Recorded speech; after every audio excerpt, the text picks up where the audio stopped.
Our show sponsor, DraftKings Sportsbook, America's top-rated sportsbook app, is kicking off the season of giving right now with new promotions and odds boosts every day this week.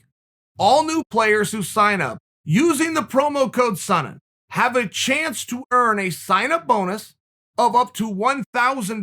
DraftKings Sportsbook has endless ways for you to bet.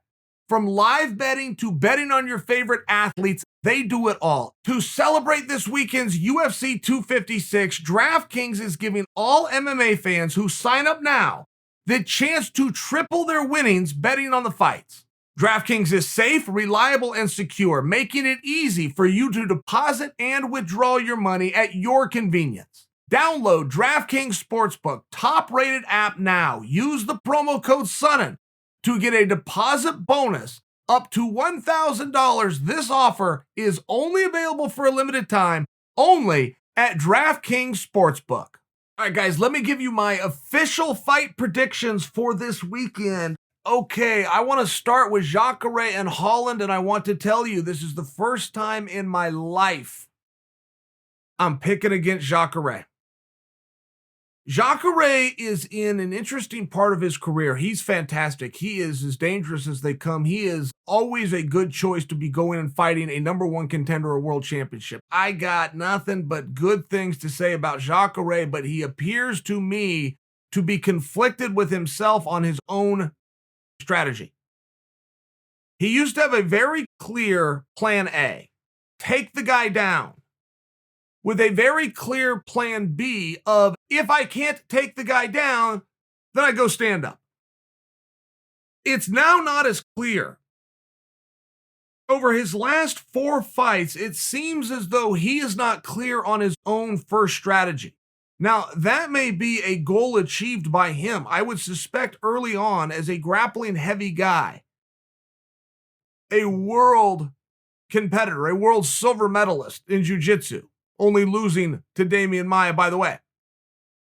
I would suspect that he has always wanted to get his hands and his feet and his knees and his elbows, meaning his stand-up striking abilities, on par with his grappling. I would imagine that has always been a goal of his, but now that he has achieved said goal, it is working against him.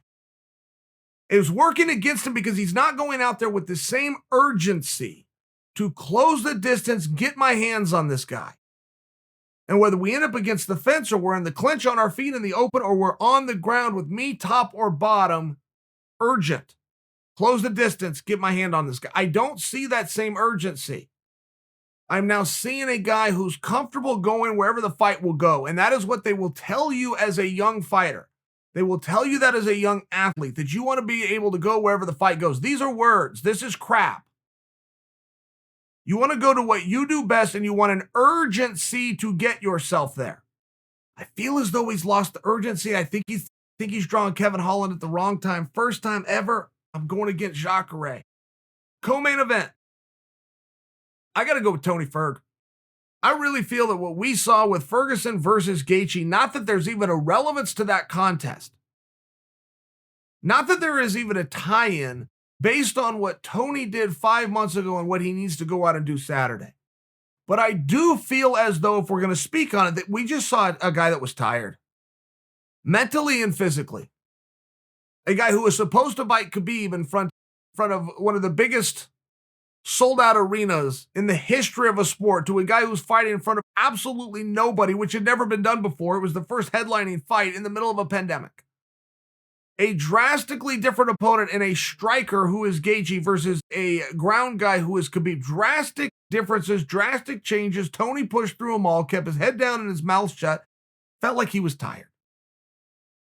Overtrained, undermotivated, made weight a couple times in a row. I only submit that for you because we're only going to be able to make excuses for so long.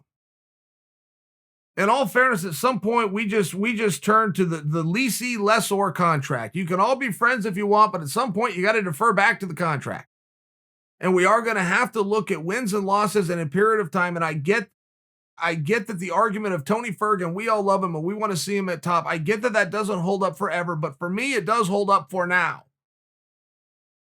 And I don't know that he's going to get the bounce that he will deserve if he beats Oliveira. People always seem to forget It's only a name recognition sport.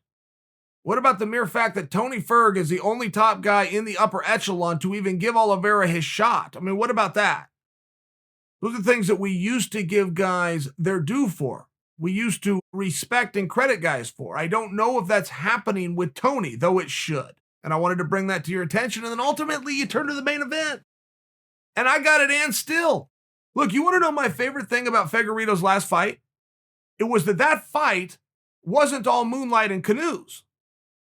It was that he got put down. He got swarmed. And even if you go look at that fight, go, Chael, what are you talking about? This fight was over in the first round. Yeah, I understand that. But if you didn't watch the fight, then you don't understand what I'm saying, which is a lot happened in that first round, including the champ dealing with adversity.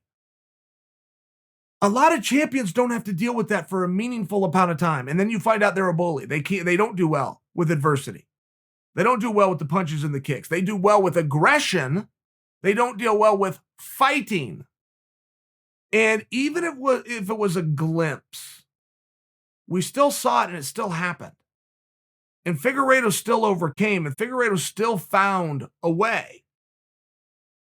What does that have to do with Figueiredo's skills against Moreno's skills? Look, in most part, both of these guys are still a forming experiment. Figueiredo's a champion of the world. He's never been to championship rounds. Just by example, you have a champion who still leaves a lot of questions, including the time duration. But I feel as though the opposite with Figueiredo is true as to what we would normally say. Generally, when we see a great fighter like Figueiredo not do something yet, we will then decide in our own mind that he can't do something. If we see a great fighter not go 5 rounds, we will decide that he can't go 5 rounds. I'm seeing something different. I am seeing the more minutes that go by, Figueiredo looking better and stronger. I tend to fall in the category that he's going to thrive in championship rounds. Not just look good or be equal to. I tend to lean towards the camp that he's going to thrive. He's going to look his best in championship rounds, which is a big guess by me. And it's nothing more than a guess and a hypothesis by me, but that's the way I see it. I think he's getting better, and I could give plenty of compliments to Moreno, not to mention I think Moreno's catching him at the right time. Not to mention there is a naiveness to Moreno. Not knowing what you don't know is very helpful as an athlete. Having all the answers is where it becomes a problem. Knowing too much is where it becomes a problem. I'm speaking about Moreno. Even though he just fought 2 weeks ago on the same card as Figueiredo, they're having the same turnaround time after having the same result, which is impressive, quick first-round finishes. It isn't the same preparation. Figueiredo, whether he win it or not, was prepared for 5 rounds. Moreno, whether he win it or not, was prepared for 3 rounds. I will just submit for you that your easiest time going 5 rounds is going to be your first time. Because you don't realize and you don't know ahead of time how awful that experience is going to be. I think it's going to serve Moreno in a positive way. I just also think that over the course of 2020, we as a community have succeeded at one thing, which is identifying who the best featherweight in the world is, and it happens to be Figueiredo.